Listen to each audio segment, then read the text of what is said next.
Did it come up? There it is. Great. Hi, I'm Mary Todd. I'm the board liaison for the awards committee at ISMTE, and I'm pleased to be joined by Julie Nash today, who is the recipient of the Jason Roberts Founders Award for 2023. Congratulations, Julie. Thank you so much, Mary. Yeah, it's I'm so great to be excited. here. So, yeah, great to be here too. I wanted to talk to you just about some of your background, some of your intersection with the ISMTE, and really anything else you want to share with the membership and anyone else. So let's jump Great. right in. Sounds great. I find that many of us come to scholarly publishing through different routes, and it's interesting to hear how we all found ourselves working in the field. So I'd like to start by asking you how you came to be working in scholarly publishing. Sure. Yep. So I have a bachelor's degree in journalism. So I really came into sort of publishing world through working in newspapers. So I worked as a journalist for about 4 or 5 years before I ended up looking for a different job. And what ended up happening was I had moved to North Carolina. I got a job in newspapers. Um, didn't love the particular job I had at the time. Journalism, particularly newspaper journalism, was super competitive, very hard to get kind of a foot in the door with a lot of newspapers. Of course, that has all changed now, which I was just before a lot of the journalism pieces changed when I decided to pivot. And it just so happened through my email, I had started a master's program at Duke, and somebody had sent out a blast message to all of the graduate students in the program saying, hey, we're looking for kind of an editorial assistant sort of role for this journal at Duke. And, I saw editorial and I'm like, oh, well, I could do editorial. Duke, if I was at Duke long enough, I could get a discount on my tuition. So I was like, well, I'll give this a whirl. And so I went and I did the interview, and the person that was doing the interviewing was Jennifer Deaton, who was my future business partner. So this was back in 2000. And so I, talked to them, talked to the editor in chief, and sort of through my background and Jen's background, they decided to pivot the positions a little bit so that we were both assistant editors. So that was even a slight better, title, moving from journalism over. And so I was like, yep, I'll give this a whirl. Certainly it was a much different role than what it is today. It was kind of my part of the peer review process was all the faxing pieces out to reviewers, doing a lot of check-ins of manuscripts in a manual way, not in a virtual way that we have now. But that was kind of the path that I came to it. And again, like, I think a lot of people come to it differently nowadays. I think it's a little bit more embedded maybe into some of the publishing programs than it would have been back then. But I 100% had no idea what I was getting into, had no idea there was a community out there. And I think the community was even less established than it is now. So it was definitely not something I had ever planned on doing, but I'm very, very glad that I made the twist and turn that I did. So. Yeah, and we are too. So this particular award, the Jason Roberts Founders Award, recognizes individuals who, among other things, made extraordinary steps defining the future of peer review and editorial office management. Yeah. And some of the things that stood out for the awards committee are your contributions to the scholarly publishing community, dedication and expertise, such as co-founding J&J Editorial, with the goal of professionalizing, as you mentioned, that editorial office staff, and also your work at ISMTE. You really enhanced the engagement in the Asia Pacific region and also pivoting to launch a first of its kind virtual conference in the middle of the global pandemic. Yeah. Can you share more about these accomplishments and what you hope they will provide for our industry? Sure. And I'll start with the first part of that, the J&J editorial piece. So as I referenced in sort of my previous story there, I met Jen when I started working at Duke on a journal at the time was called arthritis and rheumatology, or rheumatism, and now it's arthritis and rheumatology. So it's pivoted title. It's still a title that we work on here at J&J. But back at that point, back in 2000 to 2005, it was very much a paper operation. And so it was just Jen and I, and we were working together at Duke in an office at Duke. Our trigger for any sort of new submissions was the mail or the FedEx. Everything came in packages, and so we would date stamp everything. We faxed as far as a primary communication, and the editor actually came into the office every day to make reviewer suggestions on paper and to actually make decisions on paper as well. So through that process, we probably about halfway into that editorship, things like Scholar One in particular, but any sort of kind of more online based tools were starting to kind of come into be at least more discussed more prominently. And so we really thought that that was a good direction for things to head in for both us and for the journal at large. So we worked at that point, and it still is. Our arthritis and rheumatism was published by Wiley. Wiley came to us and said, "Hey, there's this Scholar One thing." Did a demo, and it wasn't really a good fit initially for workflow, but as it developed, we were able to help put that journal onto Scholar One, and then that really pivoted us and really was a moment in time, oddly, that allowed for kind of everything else to follow. So because when that editorship ended, we made the plea, it was a plea for the new editor who was in New York to keep us on.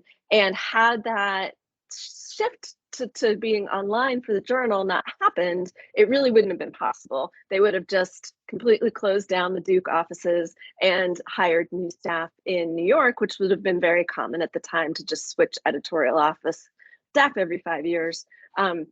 But we made the convincing argument to Dr. Lakshan, who was very suspicious, that we could work from home and continue to do the work on the journal as we always had. And so he did hire us to do that.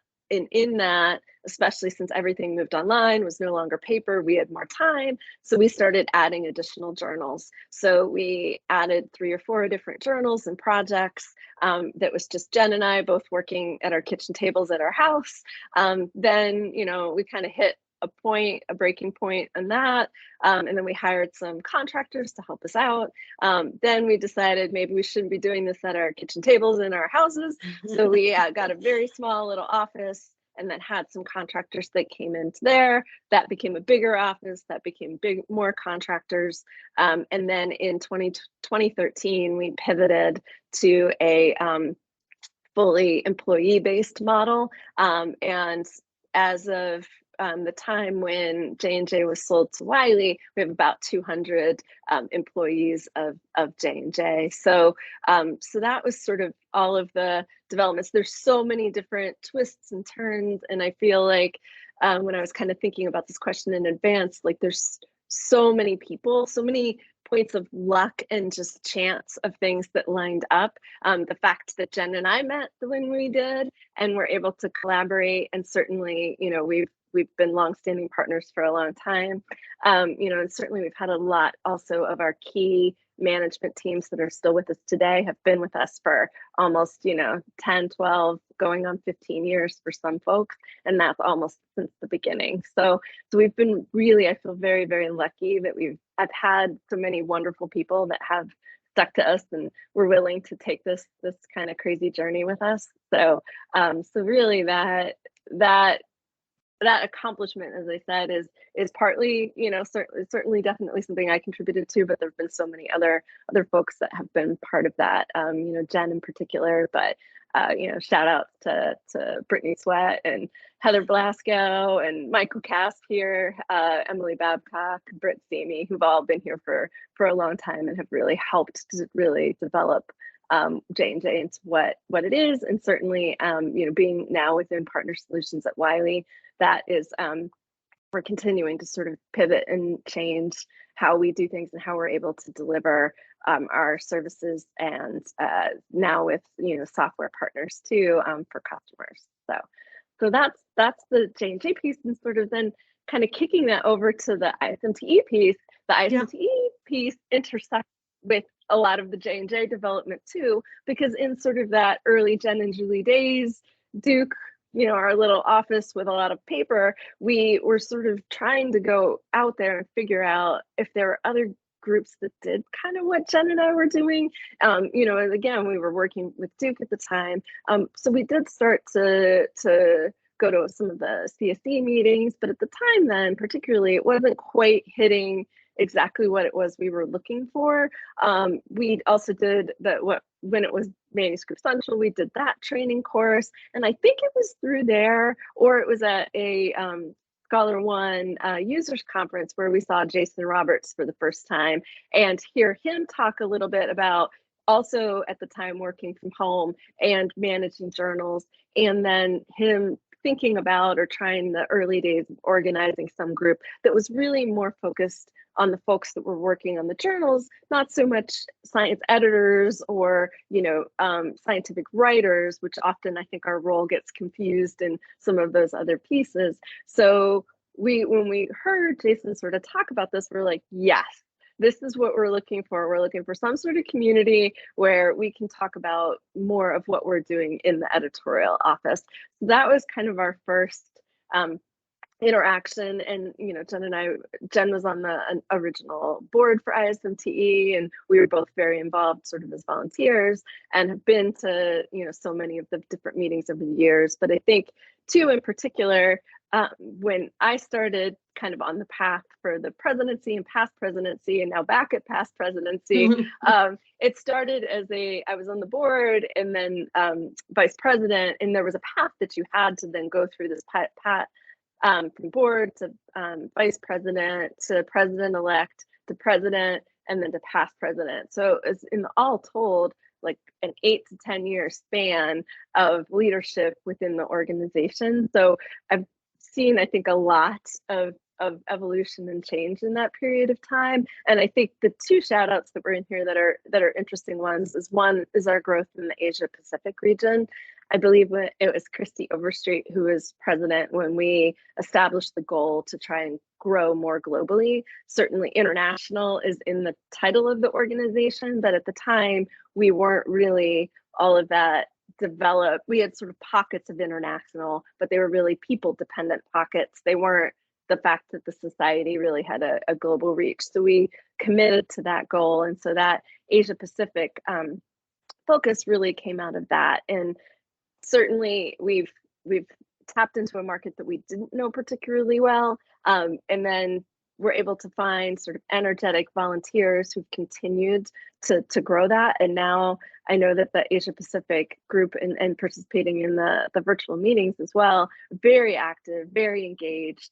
It's really exciting to see that come that far. So that certainly is something I'm very proud of having been involved with at the beginning. And when we started doing an in-person meeting there as well, that was certainly something that it's been interesting to see that development and now into that virtual space. And then the virtual meeting, of course, is, we for everybody, right? The world shut down and you tried to think about quickly how we could pivot. And I think at ISMTE did it in a big way. So I agree. We pivoted and we didn't just say, oh, we're going to have a meeting with a couple sessions. We said, oh, we're going to have a meeting and we're going to have community rooms, and we're going to have knitting circles, and we're going to have all of it. We're going to do it all, and we're going to do it in 3 different regions around the world, and we're going to try and come together at least at one point where everyone can kind of connect. So it was certainly a huge endeavor. There was so much content that came out of that particular meeting, and so many new engagements and interested volunteers that came out of that. So it was really exciting to be a part of. And I think too, just as far as in-person meetings as well, that has been something over the years that early, before I was even on the board, chairing the meetings was something that I was involved with as well. And I think looking back at that, that's a lot of how I feel like I personally got to know people in the community, is connecting with folks in sort of the meeting planning space. I would have been but a lot younger then. And so I knew a lot fewer people. So it was a really great opportunity to connect with folks and say, oh, I read this that you were working on. I read this blog post, or, I saw that you've written on this particular topic or heard you speak somewhere else, and really being able to make those personal connections that just as recently as SFP, I have went back to and said, I don't know if you remember this 10 years, 15 years ago, but I invited you to speak on this particular panel. And so making those connections has been super valuable. And just into, of course, all the learning that's come during that period of time. ISMTE has been so pivotal in that for me personally, both from the perspective of the work that I've done as a managing editor, but also just from the perspective of building and helping other colleagues and employees grow. Yeah, that's great. And I think just listening to you talk, the amount of growth from Duke and your kitchen counter is quite impressive in a relatively short amount of time. And I think it reflects on the industry and the growth there. Being in the Asia Pacific region right prior to an explosion in manuscripts coming out of that region, it really is, yes, it feels like luck and happenstance, but you seem to have always been in the exact right place at the right time. So that's great, but you also put yourself in those spaces, right, through your volunteer activities and your own personal growth. So I think it's a great trajectory, but it really I again, in such a short amount of time. Whenever I speak with someone who's been in the industry for 15 or 20 years, the amount that has been accomplished is really mind-boggling. So it's great. No, for sure. So I think you touched on this a little bit about being on the planning committee for the meetings, but you're past president of ISMTE, you're an active volunteer, and I think even when you're not past president anymore, you'll still be an active volunteer. If any of our members are thinking of volunteering, what advice would you have for them? And it's interesting because I still find myself often in the place, just folks on my team or others that sort of come and are looking for ways to kind of learn.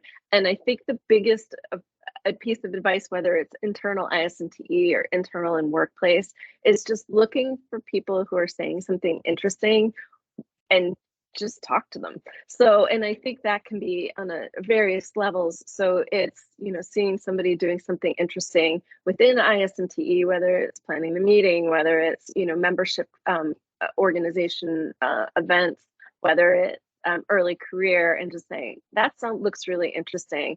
I want to get involved, and just not being sort of worried that it's only for the people that know the person that got invited to do it. Like, just send an email. If you're not comfortable with a phone call, send an email, connect with the person on LinkedIn, just make a connection there. Because 9 times out of 10, that group is either looking for another member, looking for some sort of contribution, would be very honored and feel good about the fact that you reached out because they were saying something interesting, or that you found some session that they did as something that you took a lot of value from. So I think you can really make people feel good about that kind of outreach as well. Plus it's helpful, I think, for the individual just to sort of put yourself out there. And again, you can do it in different ways, in whatever might feel comfortable to you, to be able to make that engagement.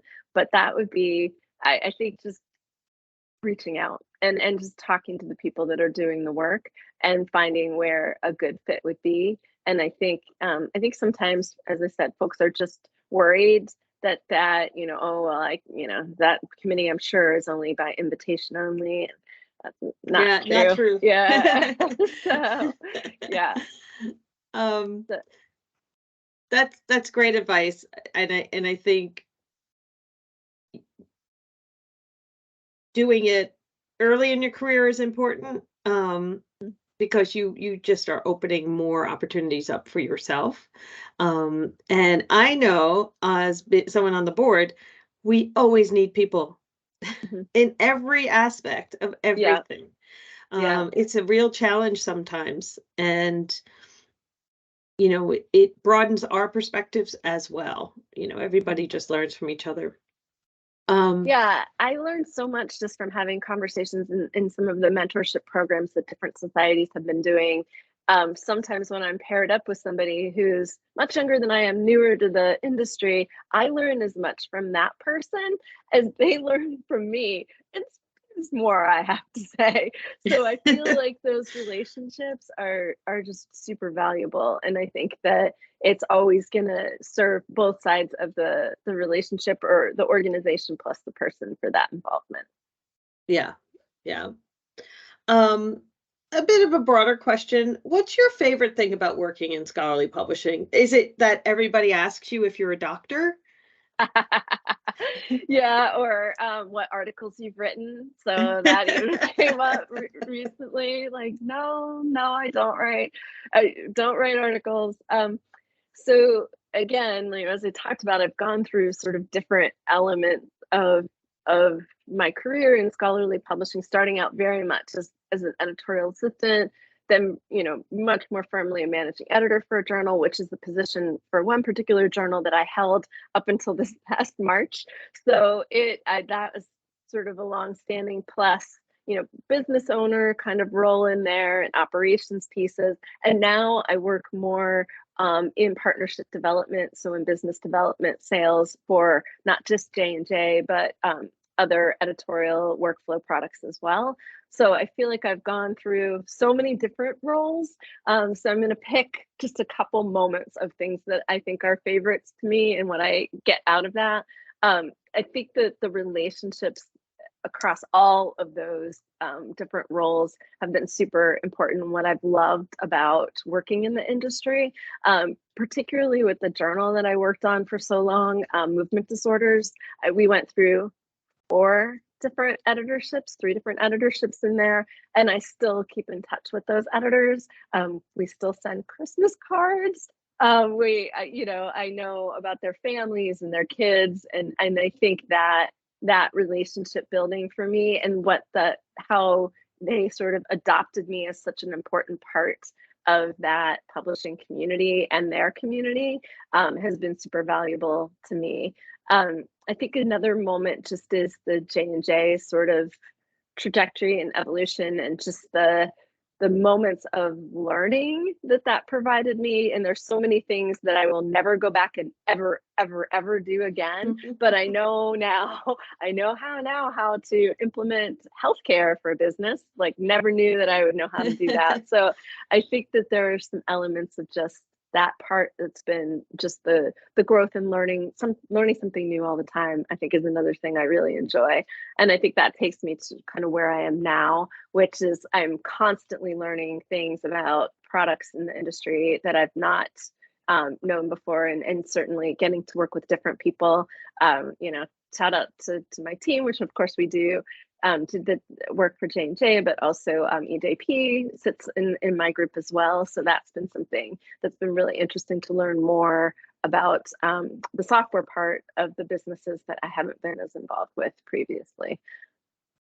Oh, that's great.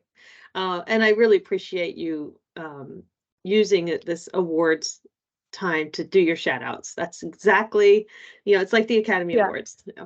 I do So feel, are you going to pull me off the stage here in a minute? the music's going to come up. Yeah, Well, we are kind of at if you have any final thoughts sure. for our Well, audience, that would be great. Well, and I think too, just on that theme, it's never one person, and I feel like I'm so honored and thankful to be, recognized in this way. But I do consider it, it takes a village, and I think my current team that I value so much, but just everybody that I've worked with in the industry, J&J in particular. Certainly Jen Deaton, who's been a key point in a lot of development of both J&J, and we've learned a lot together. So I do think certainly I'm very honored for this, but it certainly takes a village. Great. Well, Julie, thank you so much. And Oh, again, thanks, Mary. congratulations Thank you. on I really receiving appreciate it. the 2023 Jason Roberts Award, and can't wait to see what else you're going to do. Great. Thank you so much, Mary. I really appreciate Okay. it. So Bye. thanks. Bye-bye.